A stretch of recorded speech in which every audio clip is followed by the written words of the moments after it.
মই এডিসি হয় ধুবুৰী জিলা আৰু মই এতিয়া সাংস্কৃতিক মহাসংগ্ৰাম যোনটো প্ৰগ্ৰামটো চলি আছে তাৰে মই নোডেল অফিচাৰ হয়।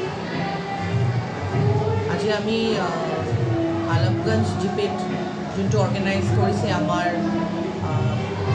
LSC কমিটিৰ মেম্বাৰ ছেক্ৰেটাৰী আছে আমাৰ লগত, আমাৰ BDO দেৱীতলা আৰু আমাৰ লগতে আছে আমাৰ জিপি ছেক্ৰেটাৰী তেখেত আলমগঞ্জ জিপি। আৰু ইয়াতে বহুত ধুনীয়াকৈ আজি আয়োজন কৰা হৈছে। আমি আমাৰ ধুবুৰী জিলাত ইতিমধ্যে 132 জিপি আৰু আমাৰ 6খন ULB তাতে আমি এনেকুৱা প্ৰগ্ৰামবিলাক অৰ্গেনাইজ কৰি আছোঁ আমাৰ স্কেডিউলৰ মতে। আৰু আমাৰ 10 তাৰিখৰ পৰা আৰম্ভ হৈছে প্ৰগ্ৰাম আৰু আমাৰ 30 তাৰিখলৈকে এইটো কণ্টিনিউ হ'ব। আমি বিভিন্ন জিপিত আণ্ডাৰ বিভিন্ন LSCত আমি এই কামখিনি কৰি আছোঁ।